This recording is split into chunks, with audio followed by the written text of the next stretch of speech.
France 3 Côte d'Azur, nous sommes le lundi 26 mars. À la une, le nouveau bras de fer des éleveurs avec l'Europe. Ils estiment que le nouveau système d'attribution des aides va les léser. Nous serons en direct avec le représentant de la Confédération paysanne du Var qui appelle à la manifestation à Draguignan tout à l'heure. Dans notre journal, coup de projecteur sur la profession d'aide à domicile pour les personnes âgées dépendantes. Les besoins augmentent, mais le personnel manque.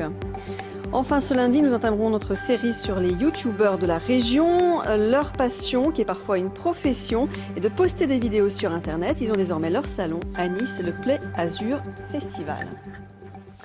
Il risque fort d'y avoir du spectacle cet après-midi dans les rues de Draguignan. Des éleveurs sont appelés à manifester avec leurs bêtes et leurs tracteurs à l'appel de la Confédération paysanne. Le syndicat veut mobiliser la profession face à Bruxelles.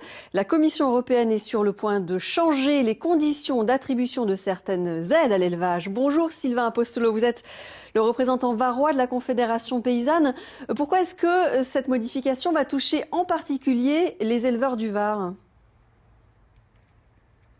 Alors en fait, suite à un audit de l'Union européenne, le ministère de l'Agriculture entend réduire la prise en compte des surfaces pastorales, c'est-à-dire des surfaces boisées dans lesquelles font pâturer les éleveurs dans notre département, et plus particulièrement dans la région.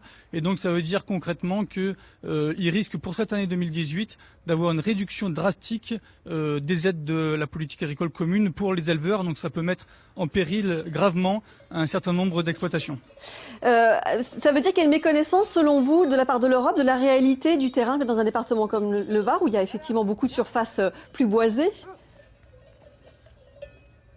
Ben, c'est sûr que c'est quand même caractéristique de l'arc méditerranéen. Ces bois, ces surfaces dans lesquelles on fait pâturer les brebis. Il y a clairement une méconnaissance à l'échelon de l'Union européenne, voire à l'échelon du ministère, parce qu'ils comprennent pas qu'on puisse dans la forêt trouver de la ressource pour nos bêtes.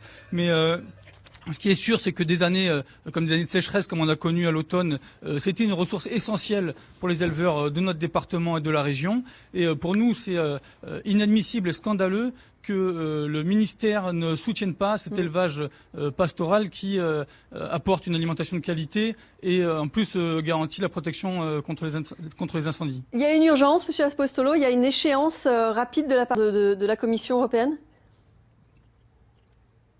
Oui, il y a une échéance très rapide puisque la date butoir, c'est le 31 mars où le ministère doit rendre une proposition. Alors, le ministère a les moyens de défendre l'élevage pastoral à travers un règlement qui s'appelle le règlement Omnibus. Et c'est pour ça que nous voulons mettre la pression fortement sur le ministère pour qu'il défende cet élevage-là, parce que il va être gravement mis en péril si les aides sont coupées, quoi. Donc c'est vraiment essentiel pour nous que le ministère défende l'élevage caractéristique de notre région et défende tous les éleveurs. D'où l'appel à la manifestation cet après-midi, donc à partir de 14h30 dans les rues de Draguignan. Merci beaucoup d'avoir été en direct avec nous. Et dans ce journal, on parle